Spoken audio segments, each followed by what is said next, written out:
Ассалаумағалейкум, ардақты Алаш жұрты, қадірменді қазақ елі. Ақтөбе облысының мәдениет, архивтер және құжаттама басқармасы, Ақтөбе облыстық Сақтаған Бәйішев атындағы облыстық әмбебап ғылыми кітапханасы 2020 жылы облыстық оқитын өлке аясында ақын Нұрпейіс Байғаниннің өмір жолы мен шығармашылығын кең көлемде насихаттауда. Осыған орай облыс кітапханалары ақынның шығармасын насихаттауда кездесу кештер, жыр сағаттары және журфикс кітап көрмелер, сонымен бірге тағы басқа да үлкен ірі мәдени іс-шараларын өткізуде. Ақынның Нарғыз, Қобыланды батыр, еңбек туралы жыр және тағы басқа дастандарынан үзінділер және сонымен бірге жыр терме өлеңдері оқылуда. Шараның мақсаты ақын Нұрпейіс Байғаниннің рухани мұрасын жастарға насихаттап, келешек ұрпаққа жеткізу болып табылады. Ендеше құрметті көрермендер, қоятын сұрақтарыңыз болса, біз тікелей эфирде байланысқа шығып отырмыз. Маңғыстау облыстық мәдениет, архив ісі және құжаттама басқармасының қолдауымен Маңғыстау облыстық ғылыми әдістемелік кино және мәдени қызмет көрсету орталығының ұйымдастыруымен қазаққа белгілі жыршы, жырау, ақын Нұрпейіс Байғаниннің шығармаларын Маңғыстау өлкесінде Маңғыстаудың ойымен қырында жырлап насихаттап жүрген жастардың басын қосып үлкен республикалық деңгейдегі шара өткізіп отырмыз. Ендеше бүгін сіздердің алдарыңызда Нұрпейіс Байғаниннің өлең жырларымен қоса үлкен дастандарын жырлайтын, яғни 2 сағат, 3 сағатқа жақын жыр концертіне қатысып, халықты рухани қазынаға байытатын Нұрпейіс Байғаниннің шығармаларын сіздердің алдарыңызда төгетін Маңғыстаудың жастарымен таныс болыңыздар. Алдымен мынау Маңғыстау өнер колледжіндегі жыр терме кафедрасының ұстазы, Алматыдағы ұлттық Құрманғазы атындағы ұлттық консерваторияның түлегі, менің сол жағымда отырған ұстаз, жыршы, термеші, дәстүрлі әнші Темірбек Асқанбаев.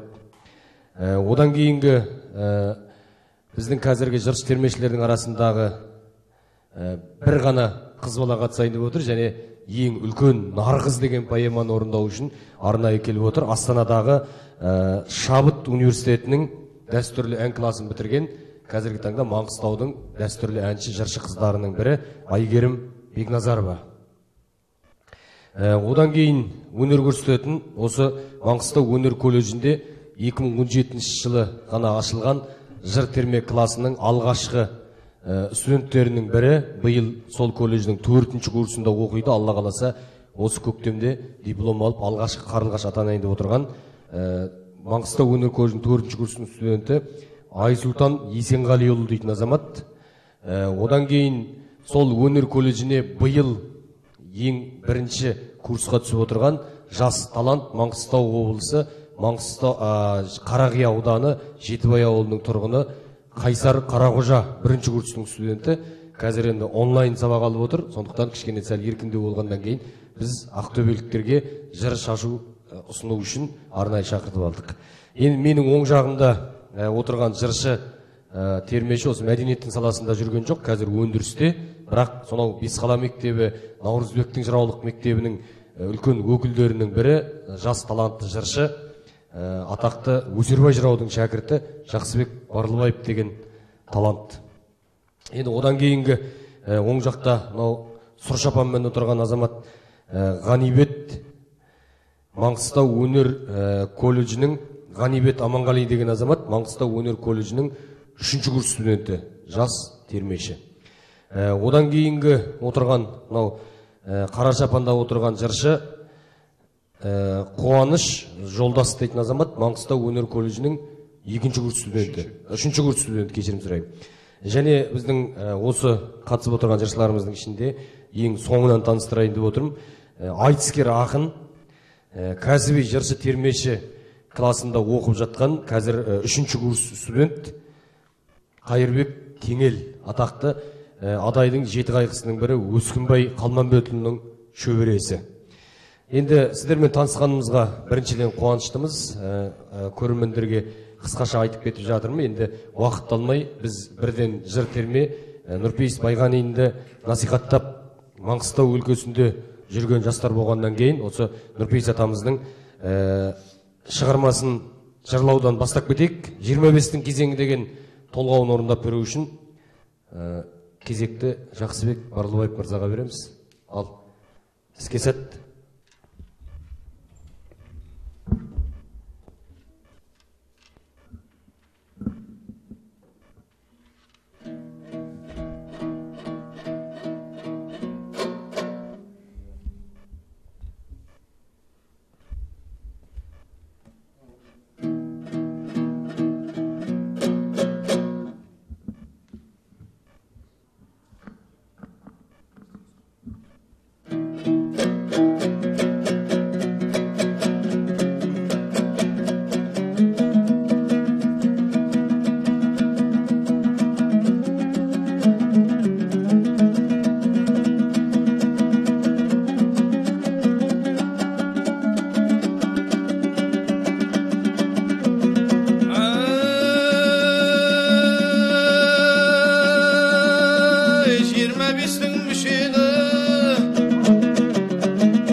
Басымнан көргенімді шолайын балалық сонау жасымнан түнеріп түнеп кетпеген қабағым менен қасымнан төгілген жер бөгеліп табанға талай басылған еліге жортып елгезіп зарлы үнімді асырған 25-ке келгенде жылаған жұртты көргенде уланым жаным ашынған ел дертіне ем таппай ел бастайтын ер таппай кектен қару асынған 50-ге жасым жеткенде екінші келді 25 50 жылғы еңбегім еңіреуменен болды еш елмен бірге егеліп шешпедім белді ертеге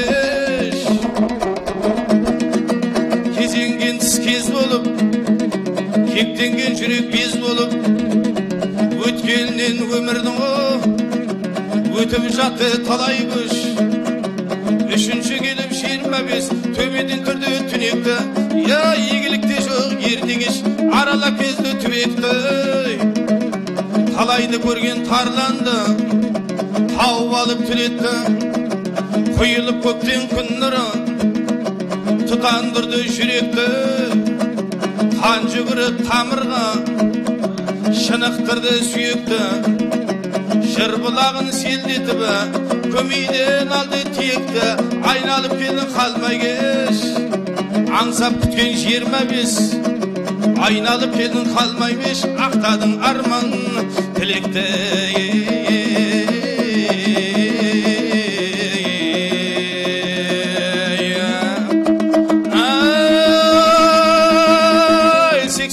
жасым асқанды 25 тағы оралды шигер қайрат қайралы жасарып жаным жаралды еңсесі өсіп елімнің дүниеге аты таралды қызым ерге теңеліп асынды ұлым құралды сабын түзеп шаттанып шабыттанып шаттанып күрең қызыл туалды тұлпарға мініп болаттай болаттан жасап қанаттай жебесін қанға суарды асқыншысымен болаттың тоғысында атыстың тіресі бұлым сыналды аңсап күткен 25 жебеден берек 25 аңсап күткен қалмай көжа ерлігін елдің шығарды қырысқан бетін қайырып қаусырма жағын айырып өзегін нүктеп суырып апшысын жердің қуырып қайратынан ерлердің қаураған қаусаған сүйек қуарды елді шындағаны 25-тің кезеңі 25-те тасыған бойда күштің өзені қорғасындай қорды бекінген елдің кезеді қарысқан бетін қайырып қасарысып қарсындай салысып желкесін жаудың үзеді етеген ел үшін ерлердің туған жер үшін ұлы көсем сен үшін ұлы қызы елімді түтеген жауға төзеді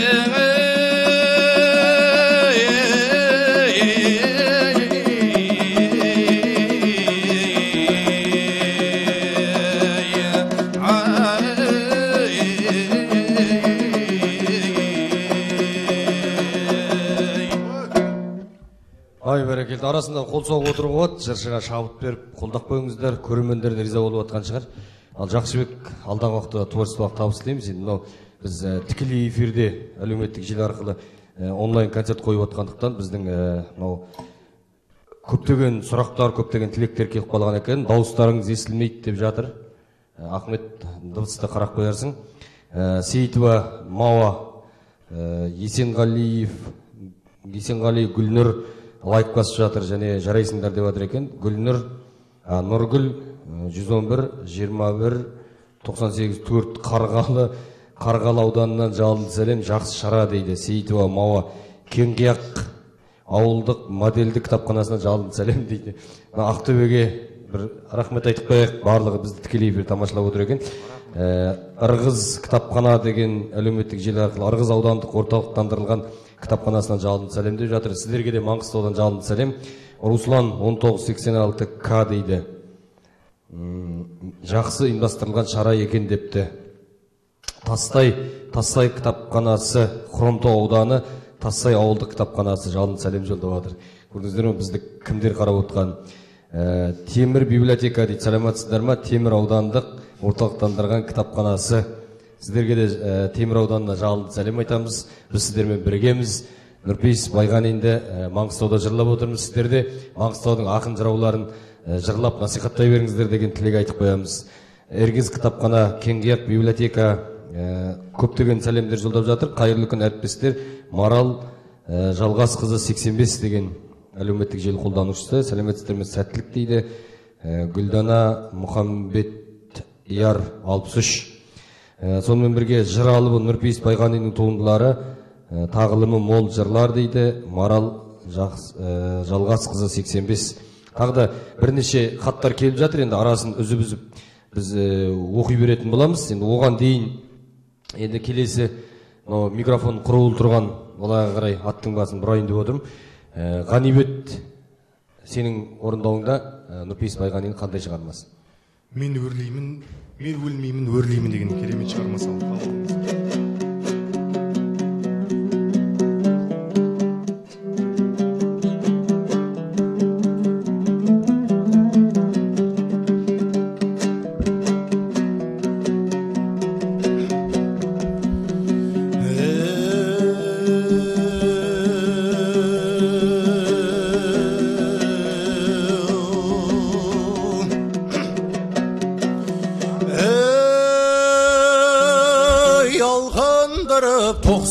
Келсемде дағы қартайып, тайған жоқпын, тұғырдан жүлде алатын жүйрікпін, қия шауып қиырдан шабамын, әлі талмаймын.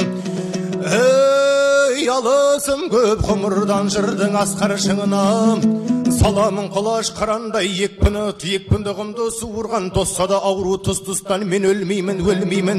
Ой, өл дегенге көнбеймін, ай қарттыққа ерек бермеймін, тізе бүгіп сан тіреп, еңкейіп жерге төнбеймін, Ақтөбенің қарындай ақ болса да сақал шаш. Ой, екпіні күшті желдеймін, желдеген сайын сермеймін. Ой, сермеген сайын өрлеймін, топтың алдын бермеймін, сөз тиегін ағытсам тәкаппар соққан желдеймін. Ой, домбырамды қолға алсам жазда емген төлдеймін. Қарт емеспін, жаспын мен, қарт емеспін, жаспын мен өлмеймін, өрлеймін.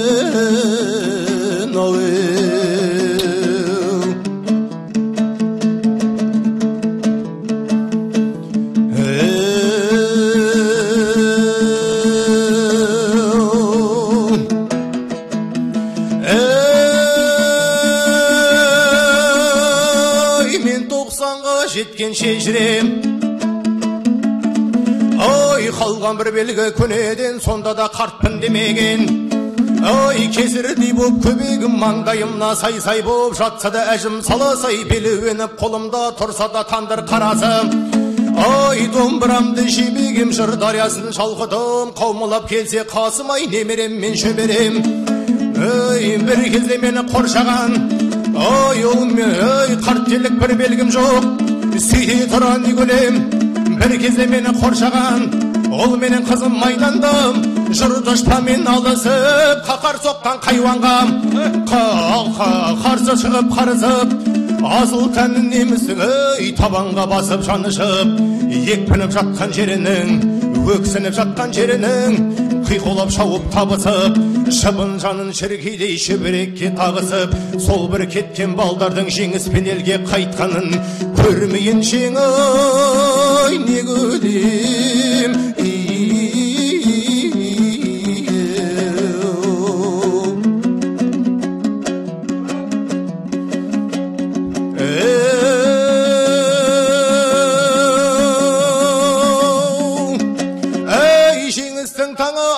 батып келеді нұрланып елес түне түнеріп төнген апат түнегім ай семіп барады сұрланып жөңкіліп қашып барады еліме тиген жау қолы түн жамылып ұрланып Москвадан естісем ай жеңістің атып салютын отыра алман ырғалып жатсамдағы төсектай ауру болып қиналып ай сағат жақын жерім мен түнек кетер түн қалып сол сағатта елім мен қуанбай бірге шаттанып ай жыр дариясын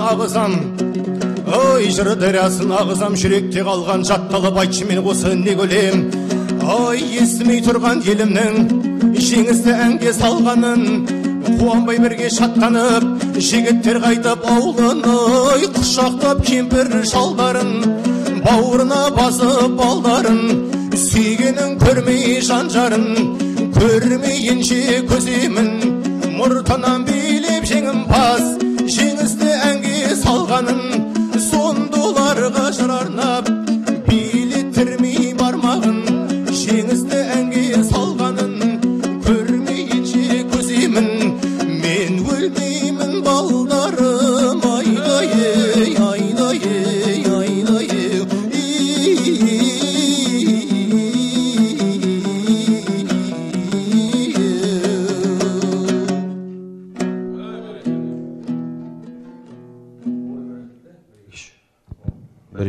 бәрекелді сіздер тамаша ақын атамыздың шығармасын тыңдадыңыздар. Енді ұстазға кезек берейік. Атақты дәстүрлі әнші Қосанова Айгүлдің алдынан өткен ұлттық консерваторияны бітірген ұстаз мына шәкірттермен араластырып айтқызбасақ сізден кейін айтса көп қысылып қалайын деп отыр. Сондықтан бір-екі шәкіртіңіз өткізіп алып жатырмын енді.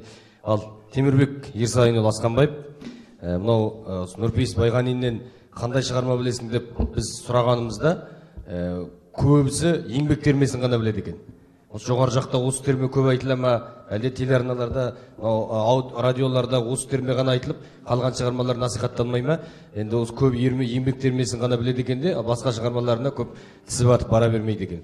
Сондықтан енді елдің ішінде кең тараған, осы қазіргі сөзбен айтқанда хит болып жүрген Нұрпейіс атамыз термелерінің бірін осы ұстаздан сұрайық. Еңбек термесі.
Ketip kalmak, еңбекке жалғауларды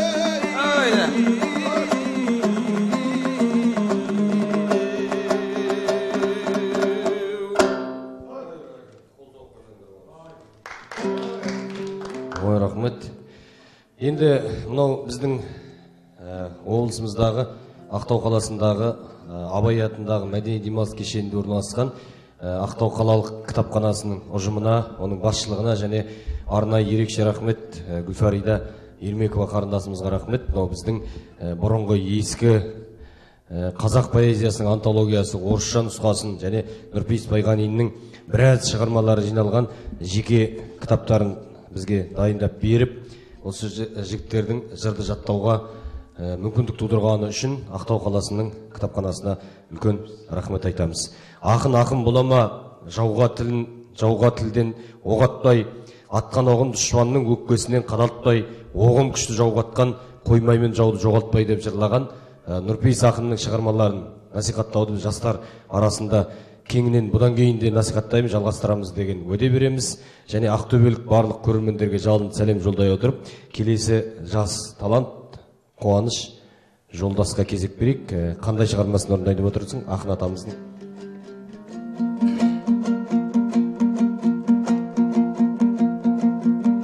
Сөздерді айтар болсақ сайнығынан, жырлайын атамыздың сай жырынан. Нұрпейіс Байғанин атамыздың айтамын нақыл терме атты бай жырынан.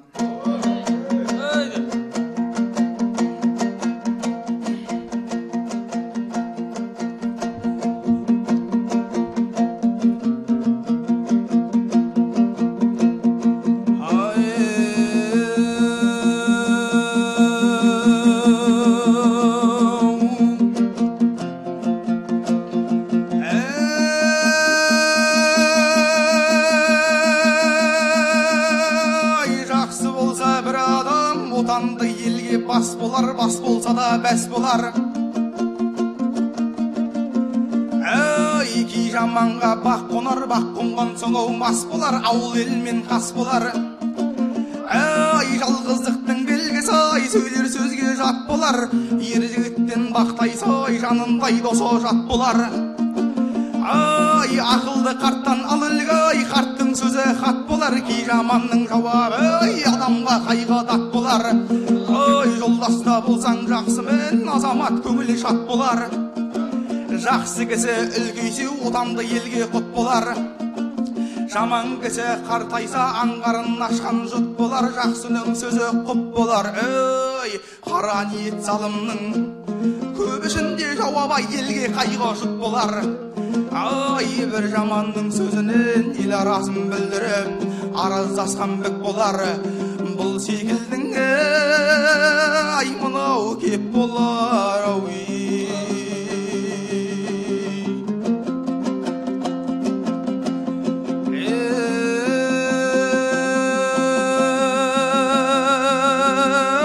Дос арасын айырған өтірікпенен еп болар. Жаман адам белгісі аңдығаны ет болар. Жаман адам белгісі аңдығаны ет болар. Мінезінен кей жаман ауыл елге қас болар. Мінезінен кей жаман ауыл елге қас болар. Әдеп ұят ойда жоқ, ет жеп әдеп ұят ойда жоқ, ет жеген қол жуғанша жеп болар. Қол жуғанша жеп болар. Білікті туған адамның әңгімесі сол болар. Береке сонда мол болар. Көп жаманның ішінде білікті адам құр болар. Ағайынның ағайынның жаманы қазулы жатқан ұр болар. Шырмаулы шындыр тұр болар. Инабатсыз ағайын ерге қайғы сор болар. Бірін сақтаған білікті адам сол болар. Ынтымақта ел жатса береке халық мол болар. Сөйлесем сөзім жыр болар. Жырды да көркем көрсеткен сүйексіз қызылай тіл болар. Ақ қараны айырған ақылы тасқанай бей болар. Қонақты күткен азамат бейкең ескен үй болар. Екіде жақсы бас қосса айтысқаны да сыр болар. Екіде жаман бас қосса араздасып айрылып татулық деген мұң болар. Жолынан қайған кей жаман, жолынан қайған кей жаман, байқұл болар әйелдердің ай жаманы қазықта аяғы ай күн болар қазықта аяғы ай күн болар ақылдап айтқан ай бұл дермем халыққа үлгі ғой жыр болар білгенге сөзім жыр болар білмескеңе сөзім дыр болар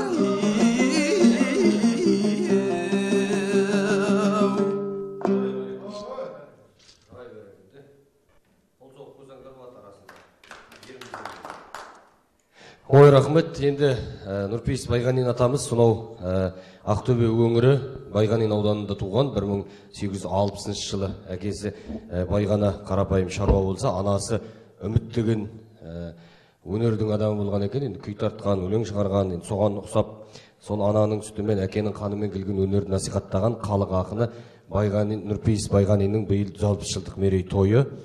Сол енді Маңғыстау облыстық ғылыми әдістемелік кино және мәдени қызмет көрсету орталығы қолдауымен біздің жастарымыздың арасында Байғаниннің жыр термелерін, дастандарын, өлең жырларын насихаттау үшін осындай үлкен шара ұйымдастыруға мұрындық болып отыр. Біз осы мекеменің басшылығына, ұйымдастыру алқасына үлкен рахмет айтамыз.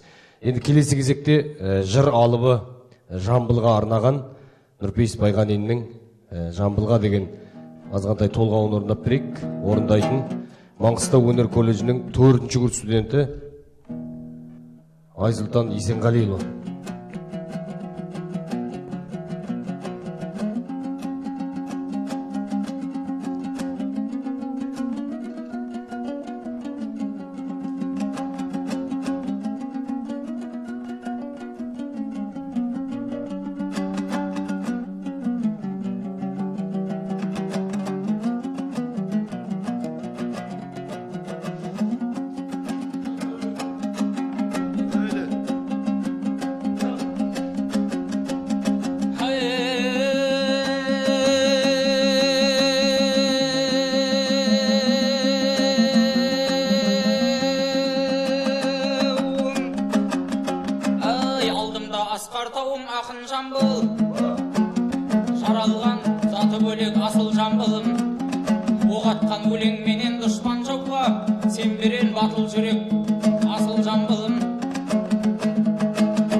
Арнадым саған жырды қуанышпен, көңілмен жырды сынап қара жамбылым.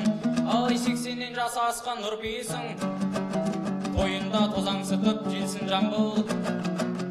95 жасыңызға жыр жырлайын, жұрттың да өлеңіңді көрсін жамбыл.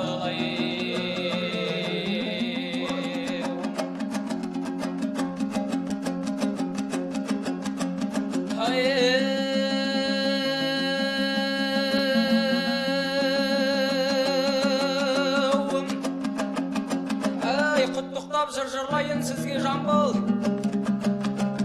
күдерді жыр таппас деп үзбе жамбылым.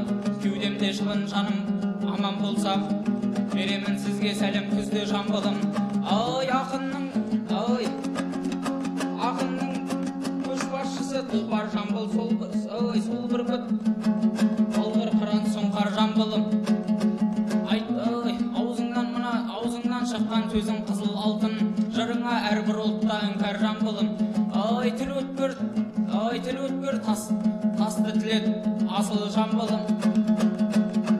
Аяғын шалыс баспайды асыл жамбылым. Сен тіпті үлкейсең де қартаймайсың, жорден омырауға тақтың жамбылым. Жастайыңнан қанша бейнет көрсең дағайым, айды рахатпенен кеңдікті таптың жамбыл.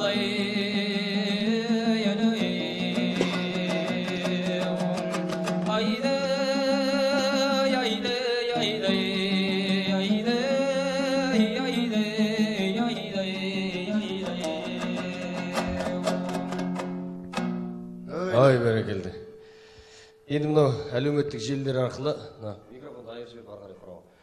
Әлеуметтік желілер арқылы келіп жатқан тілектер толастап жатқан жоқ. Сет көтермей тұр деп уәжін айтып жатыр екен. Енді алыс шалғайдағы кітапханалардан немесе көрермендердің біреуі шығар деп ойлап отырмын. Роза Жарғапова керемет деп жазған екен. Латипа Досмырзаева өте керемет кеш, кең көлемде насихатталып жатыр, рахмет сіздерге дейді көрерменіміз. Марал Жалғасқызы 85 бүгінгі ақын жырау Нұрпейіс Байғаниннің 160 жылдығына орай өткізіліп жатқан жыр кеші керемет өтуде. Маңғыстаулық әріптестерімізге әсерлі кеш үшін алғыс білдіреміз дейді. Ақтөбеден жалынды сәлем жолдап жатыр. Ал енді биыл Нұрпейіс Байғаниннің 160 жылдығы аталып өтіп жатыр республика көлемінде. Осы атамыздың асыл мұрасын насихаттап, қазіргі жаһандану заманына сіңіп кетпей, соған рухани жаңғыру бағдарламасына үлес қосып, қарсы тұрып, насихаттап, осы жыр өлмесін, ұлттың мүддесі өлмесін деп жүрген жыршы термешілерге үлкен рахмет айтамыз. Және сонымен бірге Ақтөбеде Байғанин атамыз, Нұрпейіс атамыз 160-ға толып жатса, біздің Маңғыстауда да адайдың 7 қайғысының бірі Жаңай Өскінбай Қалманбетұлының 160 жылдық мерейтойы аталып өтіп жатыр. Енді сол атақты Өскінбай атамыздың шөбересі ортамызда отыр. Енді осы Маңғыстау өнер колледжінің студенті Нұрпейіс Байғаниннен жырлап берсін. Ал атамыздан қалған асыл жырды алдарыңызға алып келіп отырған азамат жырла.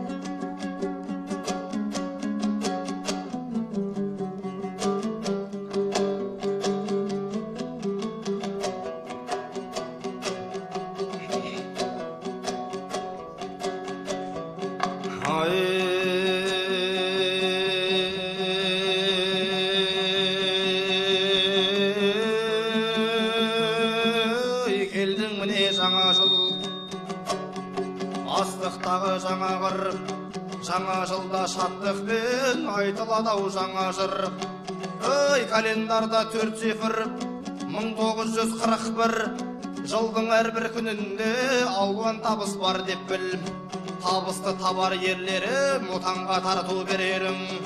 Қомақты келсін десеңіз абырой менен еңбек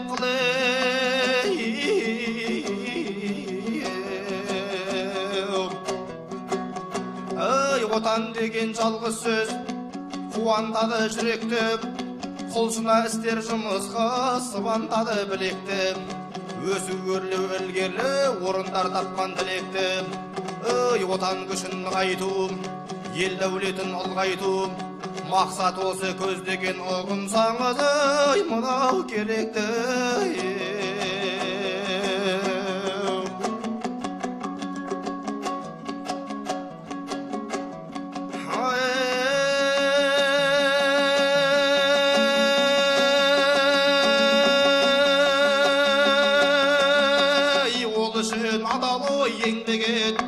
Еңбекте бар берекет, абырой атағай даңқап, бөленудің ай өзінің ең бірінші ғой міндетет.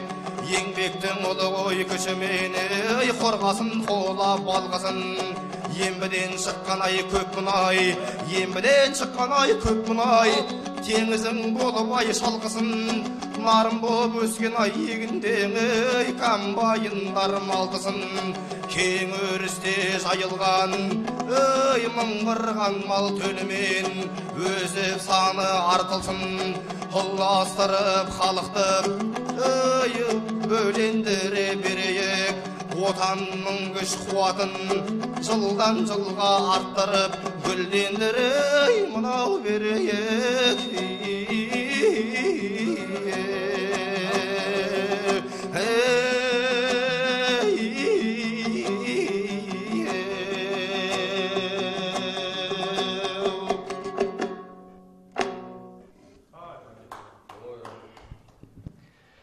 Ай бәрекелді, енді мынау сіздердің алдарыңызда өнер көрсеткен жаңа жылда жаңа тілек атты толғауын Нұрпейіс Байғаниннің жырын орындап берген.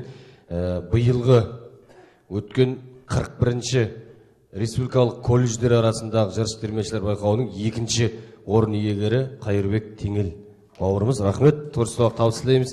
Алдағы уақытта да алдыңа қара салмай шауып кермеде бірінші келуіңді тілейміз. Алладан жұлдызың жана берсін. Енді ары қарай біз жалғастырайық. Биыл Абай атамыздың 75 жылдық мерейтойы үлкен республика көлемінде тойланып жатыр. Енді Нұрпейіс атамыз Абай атамызға да арнау айтқан екен, заманында соны орындап беру үшін биыл ғана бірінші курсқа оқуға түскен, мемлекеттік грантты жеңіп алған Қайсар Қарақожа деген азамат келіп отыр.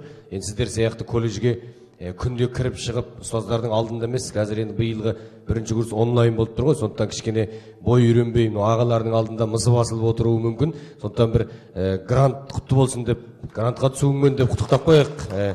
Ал Қайсаржан, шап тұсауыңды осы жерден кесіп жіберейік. Республикалық концертте тұсауыңды кесіп алсаң, облыстық аудандықтарда асықпай шабасың ғой дұрыстан қарап. Ал Абайға арнау Нұрпейіс Байғанин орындайтын Маңғыстау өнер колледжінің бірінші курс студенті Қайсар Қарақожа.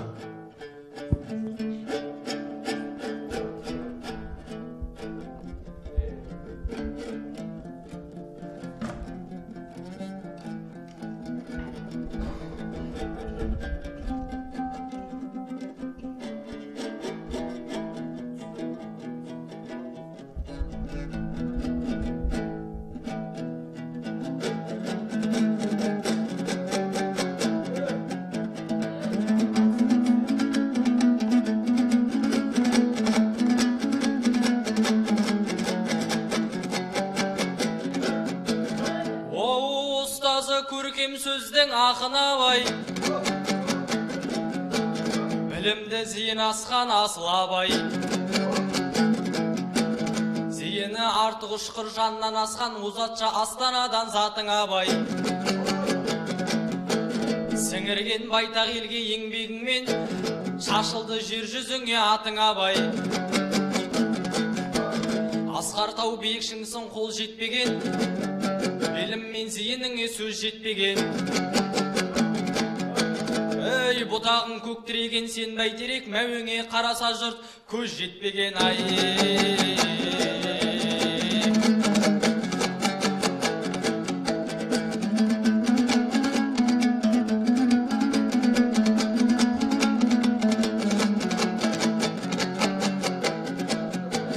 оу, зейінің артық ұшқан көңілің кеңес, ақылың ақындығың бәрі тегіз. Үлгіңнен талай ақын нұсқау көріп, ақындар күннен күнге тапты өріс. Үлгіңнен сенің берген ақын Абай, заманда рахатты жедік жеміс. Аузыңнан шыққан сөзің гауһар маржан, жырыңның бас аяғы бірдей тегіс.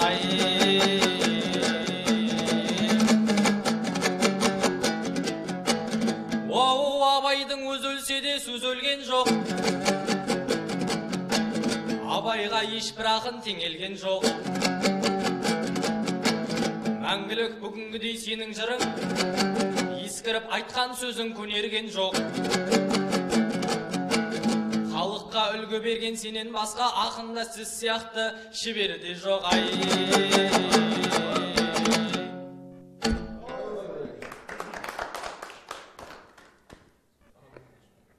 Ай бәрекелді. Ал енді аса құрметті ақтөбеліктер, ақтөбенің мәдениетін тізгінін ұстап отырған азаматтар, егер Нұрпейіс Байғаниннің атында конкурс болып атса, егер айтыс болып атса, біздің осы жыршылардың ішінде 3 айтыскер ақын отырғанын хабарлап қояйын, қатысамыз.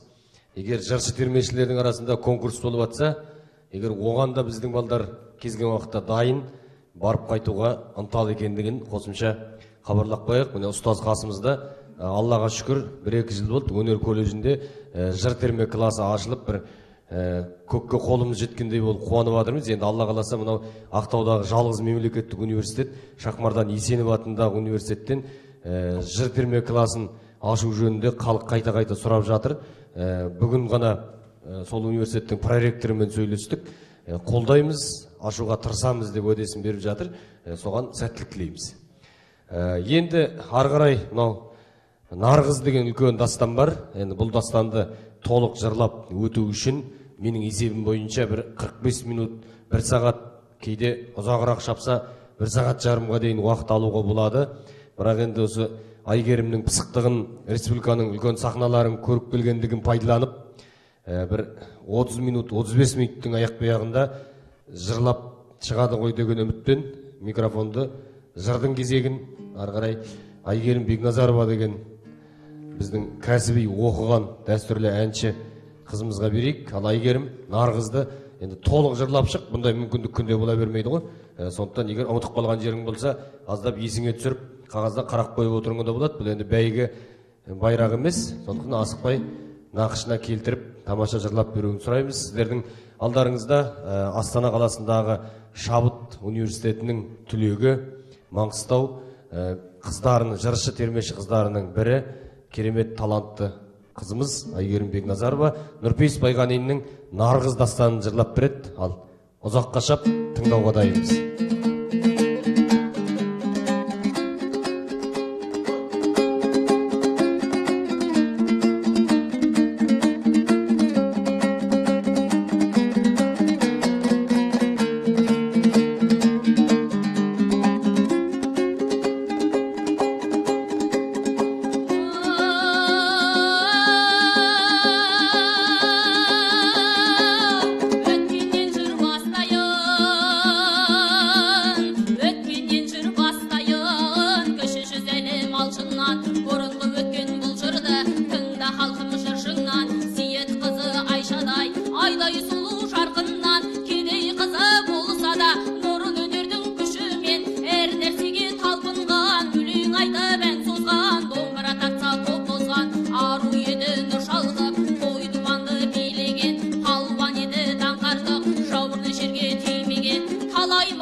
Ханның тазағасына тәуелді болмаймын деп, ханнан қашып жүргенде аң аулап жүрген ханның нөкерлері мен айдалада ұшырасып қалады. Түлік тымақ басында, ақ бозаты астында, күміс сапты қамшыны мықымына таянып, Мәмбет ханның алдынан біреу кесіп өтеді. Оны көрген Мәмбет хан ашуланып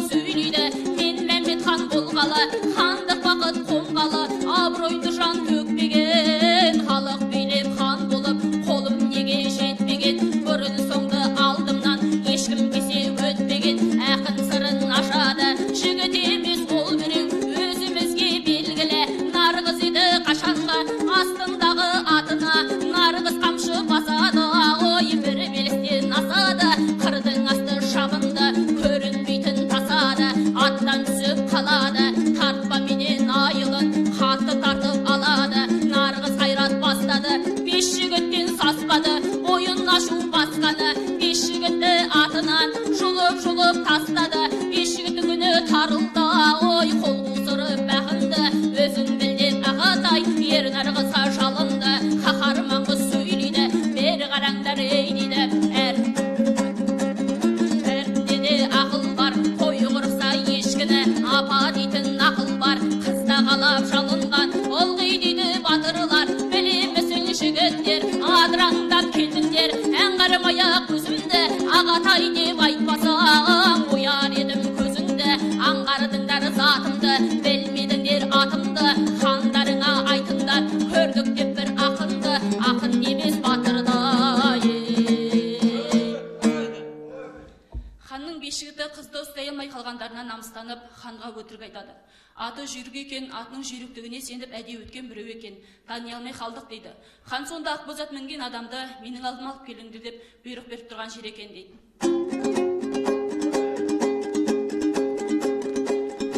Ашуланды Мәмбет хан, ақбоз атты жолшыға көшінді неткен адам деп бұйрық берді хан сонда, көк ат мініп бағыңдар, көк ат мінген адамды жібермей ұстап алыңдар, көк ат мініп жүруден енді халық қалады, осы хабар халыққа құйынша тез тарады, осыны естіп ер нарғыз ойға салып қарады, Мәмбет ханды көрсем деп ерлігімді көрсетіп, қорықпай жауап берсем деп сырымды алар сол төре, көрінбей қашып жүрсем деп ел жиналған ас болса, ақбоз ат мінген қалпыммен саспай ханға барайын, көкірегі қара хан, көп ішінде бармасам, хан жолдасы көп адам, жалғыз барсам қапыда ұстап алар аламан, жиында барсам егерде айтармын көпке сөзімді, жиналған жиын көп қалап, қорлыққа бермес сөзімді, көп ішінде сөйлеген айтайын деген сөзімді, сонда халық көзіммен көрсін менің күшімді, ай білсін менің ісімді, жалғызды көріп қазір мен қайырсыз ханнан ығысып, көріп жүрмін қысымды, ұлы жиын қояста, күреске түссем белсеніп, жиналған көрер сұсымды, жиналған көрер сұсымды,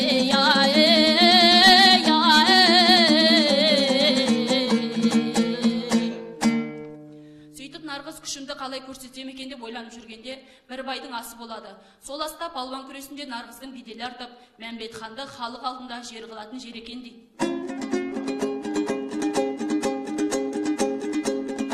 Орнаған дәулет шағымда, ой қызметімді көрсін деп, жағалбайлы жеті ру ат шаптырған еліне, келсін деп ай тағы да, тамам менен табынға, кердер менен керейтке, ат жетер жердің шегіне, 16 болыс еліне, аян болған ас екен, көлдей қымыз шалқыған, ішкен адам ас екен, жүйріктерді санаса, 580 ат екен, палуандары одан көп, асқа теккен бәйгесін, сонда шығып алам деп, келді палуан әр жерден, астында ақбоз мінгені, неше түрлі асыл зат, өңшең жібек кигені, үсті басы сарала, қалағаныңды алдың сер, дөңгілек жүзді көріп та, ой шашын түйіп төбеге, баса киген бөрікті, кім екенін білдірмей, нарғыз асқа келіпті, ас үйлерін тіккен жер, ұлы жемнің саласы, қалың жыңғыл ағашы, саралы жыңның сағасы, ат бәйгесін көрді көз, күрес бастар келді кез, жарқын естілді, палуан шықсын деген сөз, талай топта күрескен, шықты сонда палуан қыз,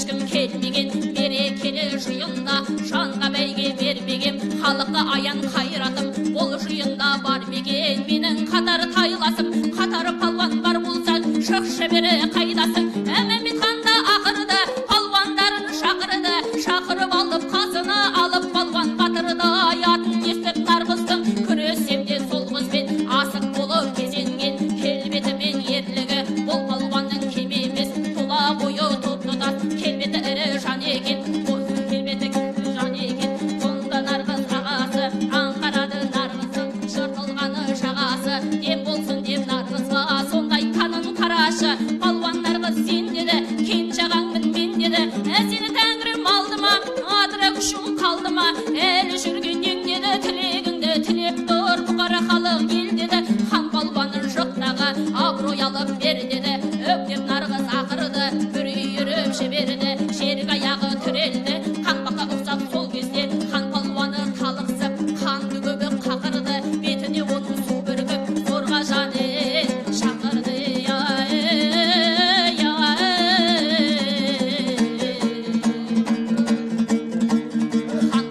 шамданды енді Мәмбет арланды тағы да бірің шық деді хан палуаны қамданды хан палуаны жығылса қарашадан нар екен келді дағы нарғызды ұстай алды шап беріп атандың нарғыз сен деді күреске келдім мен деді еркектен қызың жол үлкен кезек бердім мен деді нарғыз айтты палуанға көріңізге қарасаң жасың үлкен ағасың қызда болса кішімін жолыңды аға аласың нарғыз кезек бергесін палуандарға қарады қозғалмайды нарғыздың басқан жерден аяғы ырғап толғап тағы да байқады жігіт шаманы мықтынсынып келгенмен палуан тағы оңбады кезек берді нарғызға жығалмасын көрген ол палуан қыздың қайратын осы болды көрген жер хан палуанын бөріктей нарғыздағы ұрады қарап тұрған халықтың көріп көңілі тынады ел бастаған Мәмбеттің мықтап сағы сынады сағы сынбай не қылсын сеніп тұрған қос палуан екеуі де ұнады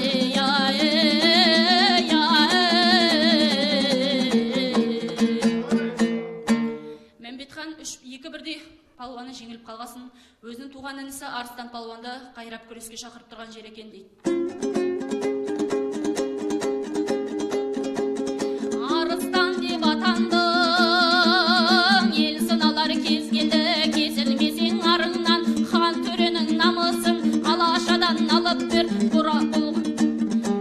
қарашадан алып бір бұл палуаны Арыстан талайнармен алысқан күрең тартып тұр екен өле жаздап намыстан күресем деп нарғызбен келген екен алыстан отырған нарғыз палуанға талтаңдап басып барады қасына жақын келгенде жаннан қайтпас ер нарғыз белден ұстап алады екі палуан алысты қолдары да қарысты екеуі де салып жүр әдіспенен амалын бірін бірі жұлқиды аудыра алмай табанын сонда Мәмбет ақырды туған інім Арыстан міне емес пе өзіңе қызбен мұнша алысқан кір келтірдің сен маған нарғызбенен алысып әлі жүрсің оңбаған атасы әйелі шіркіннен болғаның ба сені жаман бүйтіп тірі жүргенше тірі жүрмей өл арам сонда Арыстан шамданды күшін жиып қамданды дем алдырмай нарғызды төріл әдіске салғанда ашуланып нарғыздың түйілген екен қабағы ақ бетінің қуарып кеткен екен ажары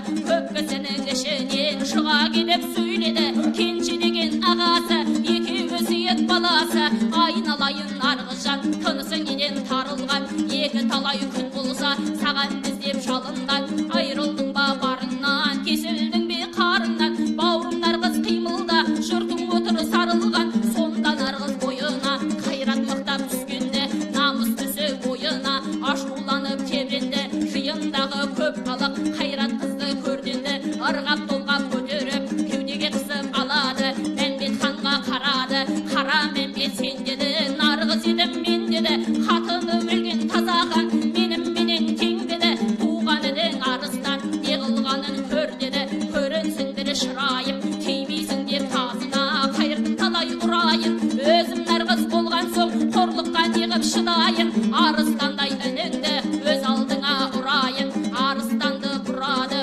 өкпесінен сығады қысылғандан палуанның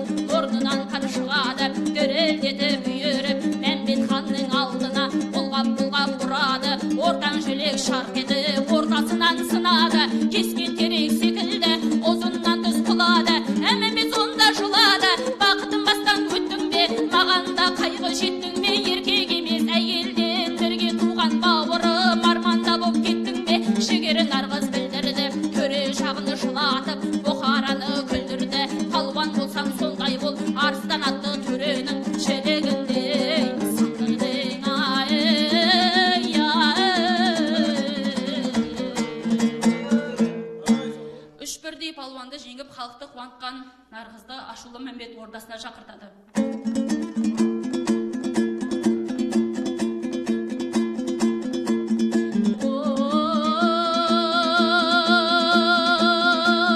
Хабар айтты Нарғызға, Мәмбеттен бір елшін деп, жіберіпті жігітті, маған Нарғыз келсін деп, Бұхарада жүрмесін, нөкеріме кірсін деп, ақылы болса Нарғыздың қадірімді білсін деп, бірақ Нарғыз қасарып, бармайын деп ойлады, жұрт еркіне қоймады, хан ғой елдің қорғаны, ағай көпке мұның тұс болады, деп ағайын зорлады, қолықпайтын ер Нарғыз халық ділін алады, алты кісі жолдаспен хан алдына барады, елдің басшы қорғаны, қарағаны сен едің, батыр Нарғыз атанған, аты шыққан мен едім, алдыңа неге алдырдым, бар менде әлде керегім, батыр керек болды ма, айтыңызшы дерегін, ханым ойлап қараңыз, қандай ерге теңедім, малы толып тұрса да тең емеспін тас ағаңа, кімге лайық көрінем, төреші бол өзіңіз, арыстанды шыққанды көріп еді көзіңіз, ханым артық намысалы бергенді, әділ болсаң рұқсат бер, біз де сіздің балаңыз, Нарғыздың айтқан арызын Мәмбет қабыл алмады, сөзіне құлақ салмады, ханың қайын қабағы Нарғызды әбден аңдады, отыр мекен әлде хан қызды ұстап қалғалы, үйден дереу жөнелді, атқа Нарғыз қонғалы, қасындағы жолдасы атын тарта береді, шапшаң мініп босатқа еліне тартып жөнелді, қара Мәмбет залымның аламаны көбеді, қуыстанған Нарғызды тез ұстаңдар демеді, ұстауға нөкер ат қойды, ағай Нарғыз мінген ақ бозат күйіне түсіп шарахан, ат қойғанын көрді көз, шуылдаған аламан, ақ бозаттың байқады, аламандар шамасын, тоқтасып бас шайқады, көрмейміз деп қарасын. Мәмбетхан Нарғызды ұстап алып келген адамға құрметсей көрсететін айтып жар салыпты. Батылы барып, халық арасынан ешкім шықпайды. Сол елде Бөктергі деген қатыгез айлакерлігімен халықты ығыр қылған қарақшы бар еді. Ханға Нарғызды алдың алып келемін деп уәде беріп тұрған жер екен дейді.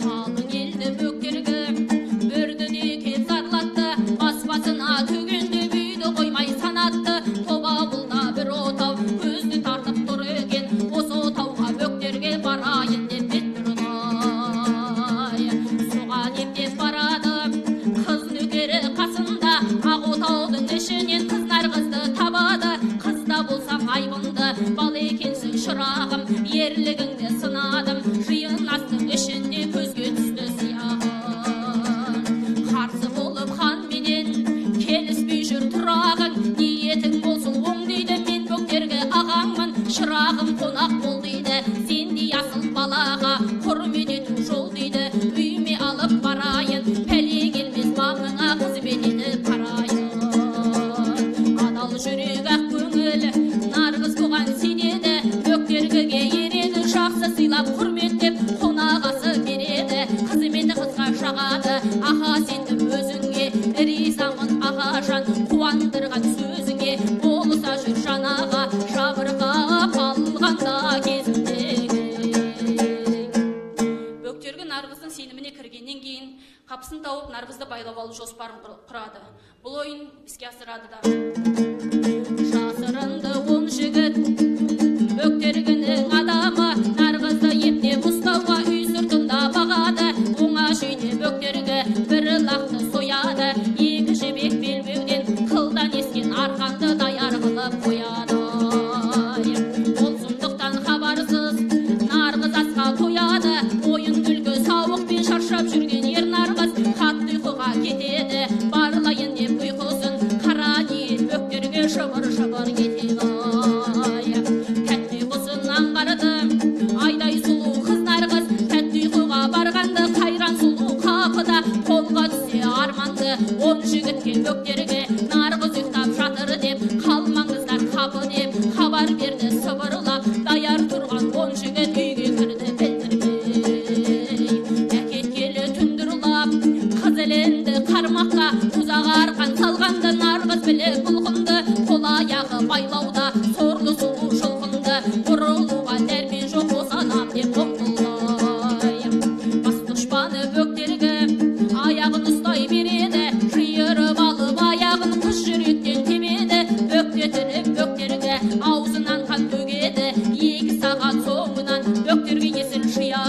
тек жаны бар хәлі жоқ, ішуге тамақ әлі жоқ. Сұрғылт тартты ажарын, бет жүзінің қаны жоқ, шалқасынан жатады бұрылуға әлі жоқ. Ақырында өледі тепкісінен нарғыздың жаны бір шыққан ау жереді-ай. Бөктерге өлгеннен кейін нарғыздың қол аяғын байлап ханның алдына алып келеді. Хан оған кісі өлтірдің деп зынданға тастайды. Нарғыз зындада жатып, қайтсем ханнан кек аламын деп ойлаумен болады. Ерегестен ештеңе шықпасына көз жеткен қайсар қыз ханды алдап айламен жеңуді ойлайды.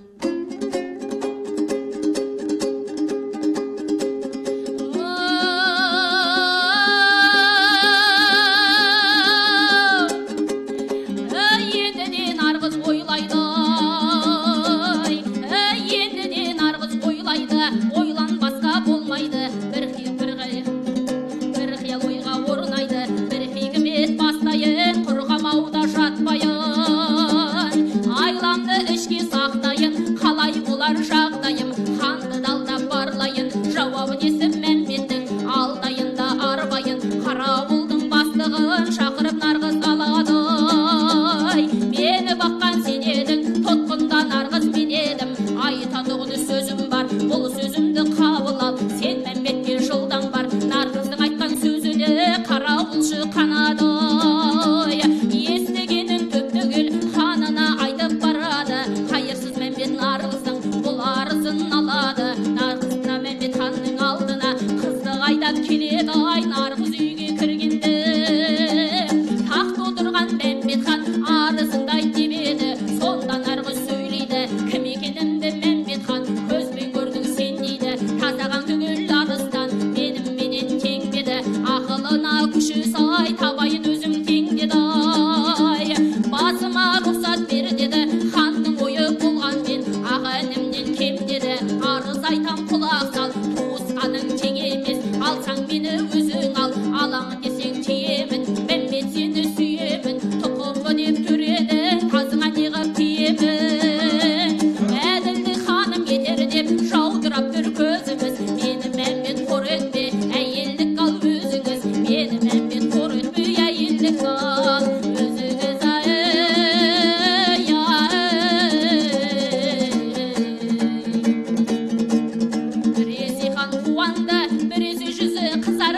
Бір көңілмен қараса қыз алуға құмарды. Өзіме әйел болар деп ішінен хан қуанды. Тағы да хан ойлайды, нарғызды алсам болмас деп, меніменен жолдас деп, қызды өткір алмас деп. Маған жолдас болған соң сөзімді қабыл қылмас деп, көңілі 90 толғайды, толған басқа болмайды.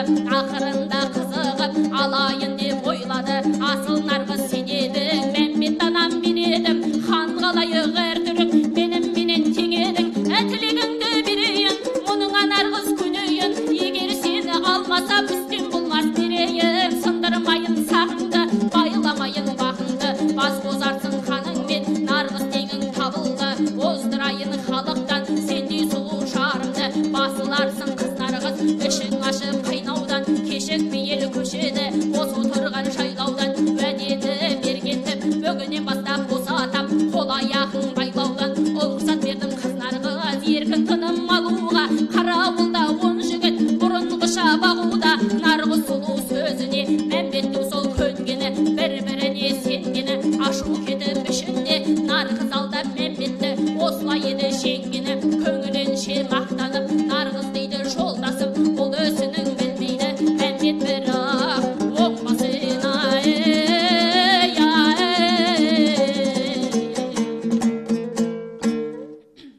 Осы кезде арғын руынан шыққан Нияз деген батыр қол жинап келіп, Мәмбет ханды шабамын деп жар салыпты. Бір кездері Мәмбет хан Нияздың жылқысын айдап барып, әйелін тоқалдыққа алған екен. Сол зорлығына күйіп болып келе жатқанын Мәмбет біліп қатты сасады.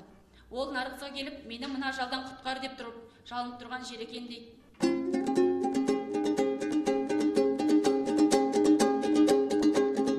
Қаһарланып ернияр, жалаңдаттың айзасын, қане бәлем шық деді. Қара Мәмбет қайдасың, қайырсыз хан сен едің. Батыр Нияз мен едім, қапы қалма хан Мәмбет, кегім дала кебедім. Жол өзім Нияз болған соң, қорлыққа неғып шыдайын.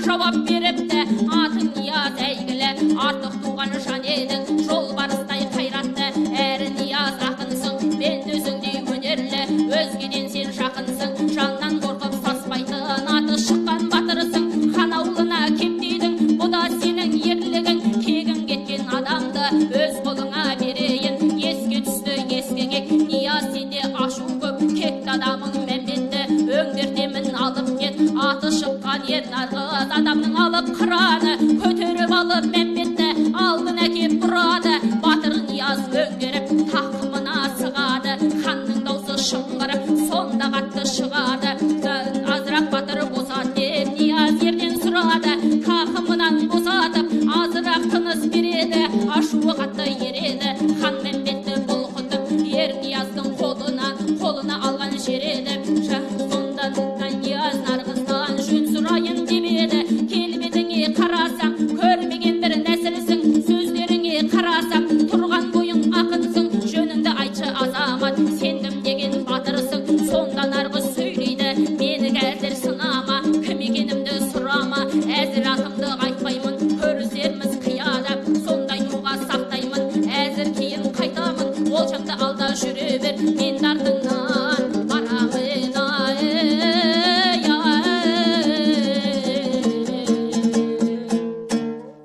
Нияз Мәмбет ханды өңгеріп кете берсін, ендігі әңгімені нарғыздан тыңдайық.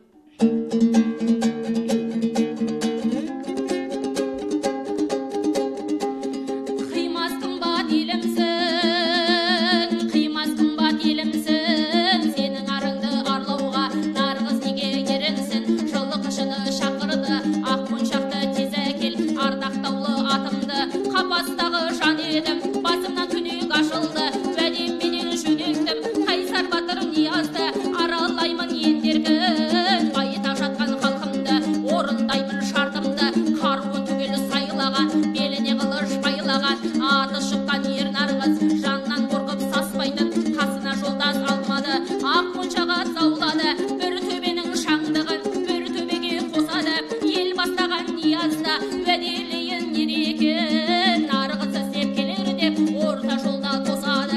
Сонда нарғыз сөйлейді, жеттім Нияз соңыңнан, қалап барған жауыңды ұстап бердім қолыңнан. Елдің малын бермеймін, ұрығы ауыл торығын, айырмасаң сен дейді, ел намысын жоқтауға қуып келдім мен дейді. Айтқаныма көнбесең жекпе-жекке кел дейді. Нияз қимай жылқыны қарсыласып барады, бір-біріне найзамен қарсы сілтеп қалады. Екеуі де шапшаңел бір-біріне тигізбей қылышпенен шабысты, ат үстінде алысты, ат беліне талады. Бір айқасы өткенде ат сүрініп кеткенде қыз басынан тымағы ұшып түсіп қалады.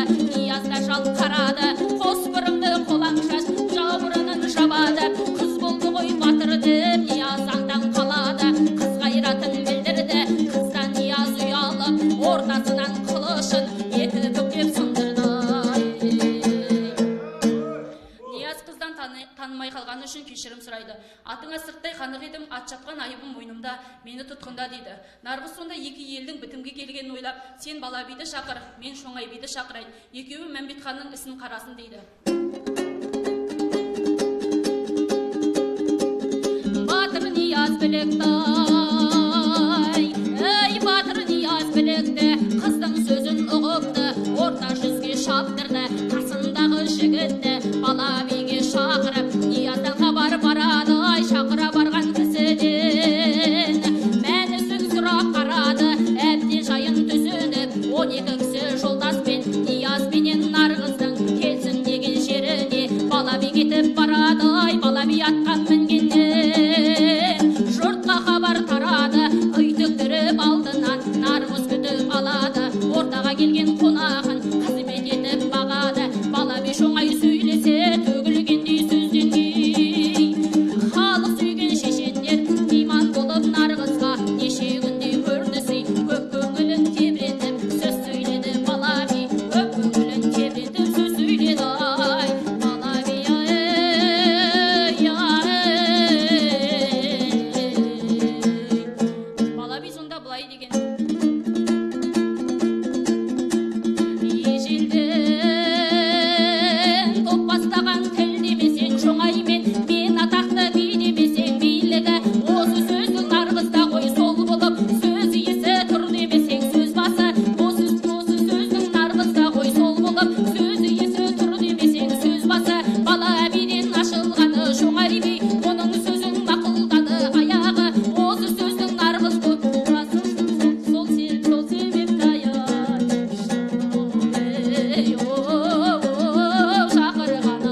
бұрынғыдан артықша бақыт қонған жер еді.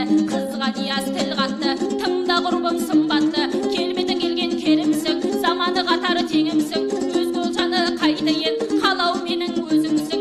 Сонда бір бей айтады, ешін жорғадай тайпалды, қызым қолым шаямын, бақыт көткен баладан, қашан батамды аядым, саған ғашық Нияздың, сындырма қызым талабын, суытпа елдің назарын, сындырма ердің ажарын, нарғыз қызым тұрарысың, екі атаңның осындай, билік айтқан сөзі де мақұл көрсең шырағым, қосыл Нияз теңіңе. Сонда нарғыз сөйлейді, әркім табар жолдасын, сіздер үшін қыз басым, билік айтсаң екі ата, сөзің екі болмасын, не десең де көндім деп, сіздер сенген Ниязға, мен далаңсың сендім деп, нарғыз жауап береді. Нияз жасқа теңелді, бір сұңқармен ақуды, бала бимен жоңайбей тауып қосқан жер еді. Жаушылықтан достасқан екі тайпа ел той қылды, қуанышқа қойғырды, келген халық сауықпен дүрілдетті ойғырды. Нарғыз бенен Нияздың елге тиіп себебі, жаушылықтан достасқан, орта жүз бен кіші жүз татуласқан жер еді. Өмірінен бұл елдің айтар жырым көп еді, кім ұзартып жібердім, әзірінше осымен аяқтағым келеді.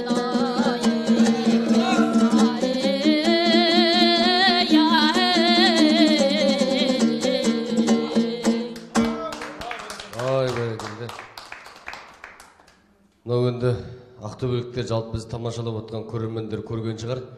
Біздің Маңғыстаудың қыздарының өзі бір өккен жырлап жіберуге дайын жүргендігін. Сондықтан енді мынау Нарғыз екі рулы елдің арасын бітістірген Нарғыз болса тарихта, мына екі облыстың арасының руханиятын жалғап отырған Айгерім Бекназарова деген қызымызға бір рахмет айтып қояйық. Алдағы уақытта творчестволық табыс тілейміз. Енді осы жыр десе, жыр терме өнер десе, жалпы білім, тәрбие десе, кітап десе, кітапхана десе, жарған құлағы жерге тимей қызмет етіп жүрген Ақтөбе облысындағы сақтаған Бәйішев атындағы облыстық әмбебап ғылыми кітапханасының өлкетану әдебиеттер бөлімінің меңгерушісі Бақтыгүл Амангелдіқызы Сынабаеваға үлкен рахмет айтамыз. Осы кісінің арқасында екі облыстың арасында Нұрпейіс Байғаниннің шығармалары насихатталып, осы қазаққа кеңінен танымал болуға себеп болды деп ойлаймыз. Және сіздер де бір-бір Нұрпейіс атамыздың шығармасын жаттап, оны насихаттап, репертуарларыңыз азғантай болса да байып қалды деп ойлаймыз. Және алдағы уақытта өзімнің атымнан тапсырма, енді осы шығармаларды үлкен жиын тойларда, сахналарда, биік-биік астарда, мінберлерде жырлап, насихаттап жүріңіздер деп кішкентай ұсыныс айтып қояйын деп отырмын ағаларының атынан.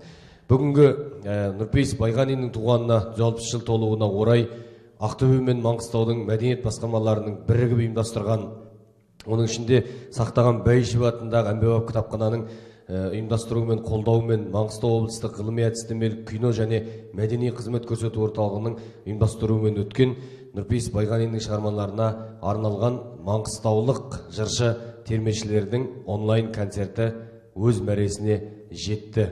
Біз бұл бірінші бөлім деп хабарлаймыз. Алдағы уақытта кез келген жағдайда біздің жыршылар дайын екендігін қосымша хабарлап, екінші, үшінші бөлімдерде де кездескенше деп аяқтайық. Келесі кездескенше еліміз аман, жұртымыз тыныш болсын. Ақтөбе өңірінің және Маңғыстаудың ойы мен қырының ақын жыраулары күннен күнге насихатталып жаңара берсін.